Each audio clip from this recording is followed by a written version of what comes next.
Hi everybody, it's me again. I'm making another vlog. I just made one, but I'm making another one. I wanted to do two separate videos, so that's what I'm doing. This one is on my top 5, I don't know if I want to say my top 5 favorite, because it depends on how you want to I guess, define favorite, but at least my top 5 most used apps on my Android operating system. That is my Android tablet or my Android phone. If you look at my last vlog, you'll see that I'm actually switching to an iPad, and some of you are probably going to think, "What? Are you kidding me?" I did use it on an iPhone. I wanted to experience Android. I got an Android phone. I did get an Android tablet, but now I want to switch back to iPad. Check out my old vlog if you want to find out why.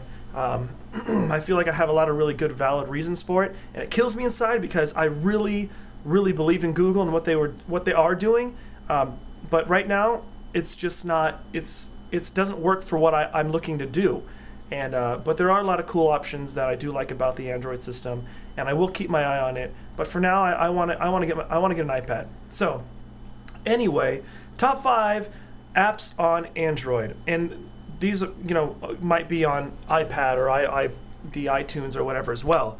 But these are the most things that I use on my phone and my tablet. Number 1 on the list is Evernote. Okay? And Evernote is a system, let me show you here. Evernote is like this. See, I've got my Evernote bar here. This is a widget. Obviously, you don't have that on an iPad. But Evernote is a system for keeping notes. Now, it sounds simple enough, but there's so many cool things about Evernote. There's so much that goes into creating this note system, and so many features and add-ons for this that it's a really neat note-keeping system. I've tried Chase. I've tried a couple different things. I do like the complete simplicity of Chase, but Evernote has so many different things available for it. It's hard not to like Evernote. It's hard not to use it when you have when you need to write a quick note down. I mean, it's there. You just click the button, opens, and you're writing notes. Not only is it easy to use, but everything uploads to the Evernote server. So you have a cloud, I guess you could call it. So it instantly syncs every time you write a note, which is great if you're using multiple systems. I'm a small business owner, so I'm always jumping from computers to computers. I'm always referencing notes. I need my information to be at my fingertips at all times. And Evernote has done a really good job of creating applications, or their application, for all types of devices. I mean, you can get it on the iPhone, you can get it on the iPad, you can get it on the Android phones, you can get it on the Android tablets. You can also download it for your Mac or your PC. So this is Evernote on your PC. And the reason why I like having a desktop application is because I don't have to have my browser open. I don't have to go to some website and look it all up. I have it up here. I just click it, and bam, it pops up really fast. So when I'm at work and I need to write down a note, I just go boom, and I go new note, and I'm off. I love Evernote. I think that everyone should use it if you're someone like me who needs to keep up to date with things and write notes down and all that kind of stuff. Probably one of my favorite applications right now as far as organization goes, and one of my most used applications. Again, I'm probably going down the list of how often I use these apps. So number 2, Voxer. You're probably familiar with it, maybe you're not. Voxer is like a walkie-talkie application, and there's been a couple others out there. I know HeyTel is a popular one, and I did use HeyTel a lot before. I do have a lot of friends who use HeyTel still, so I use both Voxer and HeyTel, but I feel like Voxer has a lot more features that HeyTel doesn't.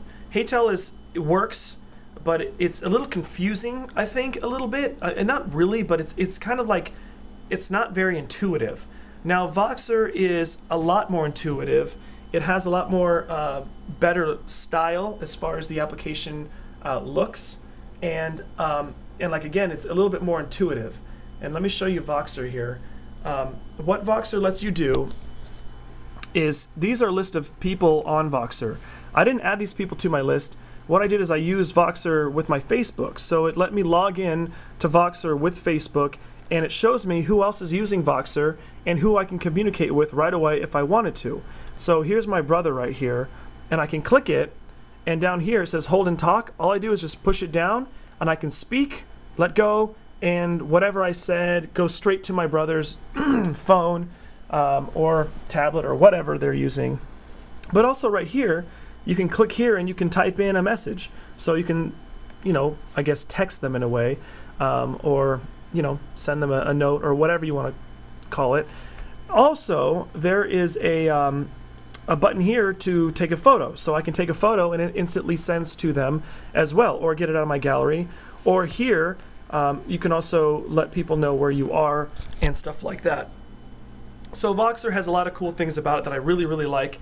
And I do use it. It's probably one of my second most used applications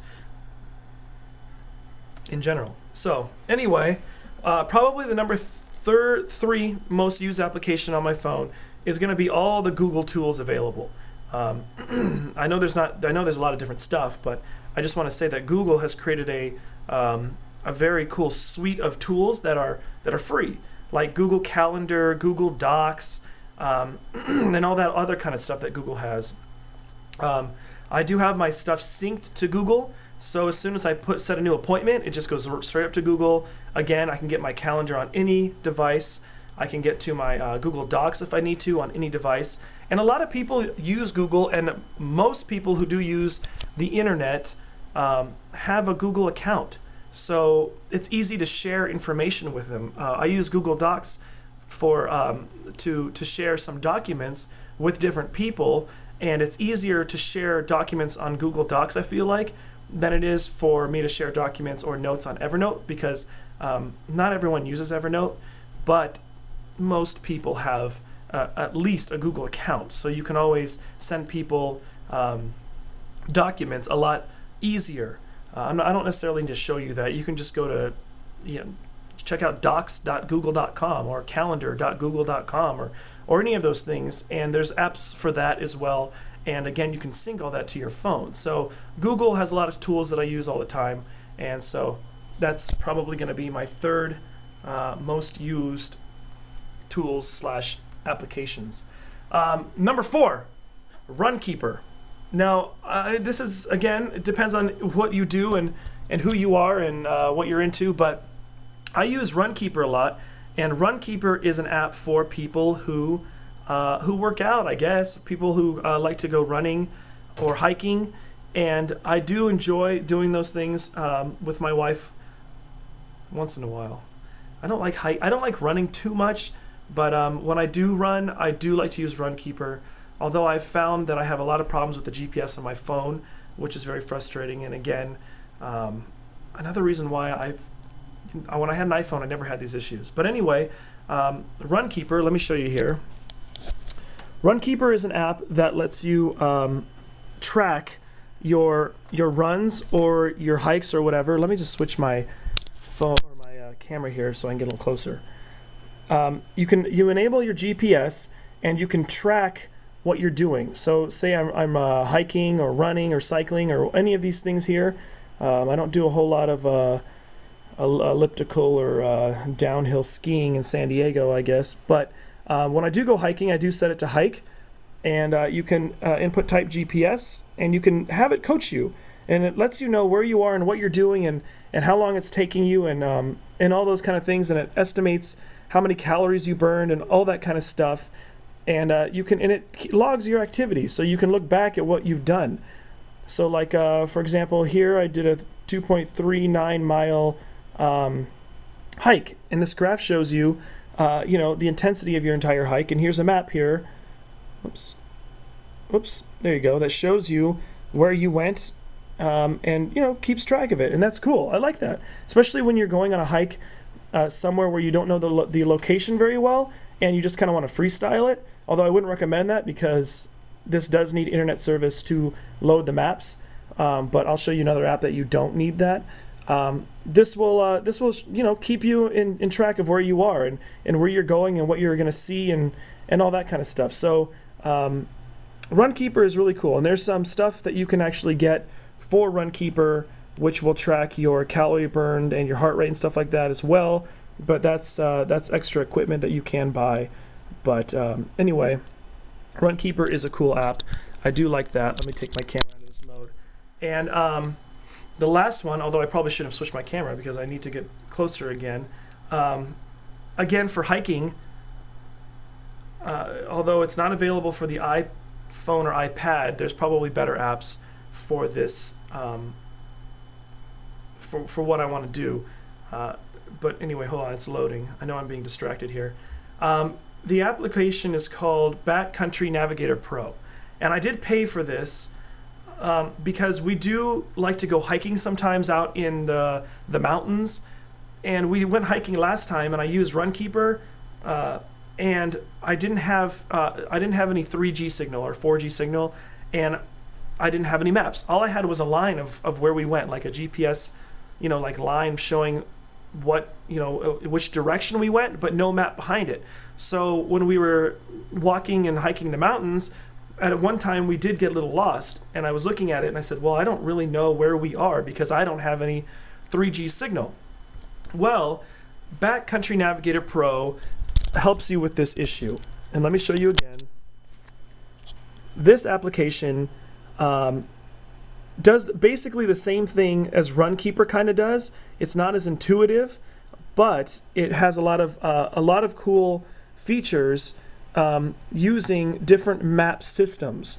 So basically, you can get maps of wherever you want, and right now it's just loading maps off the internet. But there's an option where you can actually download maps onto your phone and have them in your phone so that if you don't have 3G or 4G signal, you can still keep track of where you are with the GPS and your downloaded maps. And that is why I bought this, because if I ever get lost again, I know that I'll have the map here. You just have to make sure that you preload your maps before you go, because if you don't and you don't have service, then you're not going to have maps. So basically, I loaded up some of my most favorite areas to go hiking on this, so that next time I go, I don't have to think about it, and boom, I'll have different types of maps. You can get different styles of maps as well, and it's all loaded on your phone, and then you can use the GPS to track it and make sure you know where you're at. So that's my number 5 most used application. So those are my top 5 most used. Number 1, Evernote. Number 2, Voxer. Number 3, all of Google's tools. 4, Runkeeper, and 5, Backcountry Navigator Pro. That's my list. I made it, I did it, I'm done, and I'm tired about talking about it. So anyway, there's a new vlog for you. Hope things are going well with whatever it is you're trying to do. I know there's a lot of people out there that watch my vlogs who are screen printers. So some of these tools are really helpful for running a business. Again, Evernote and Google tools are extremely helpful for my business, or at least personally for me, to keep organized. So anyway, cheers to that, and see you next time.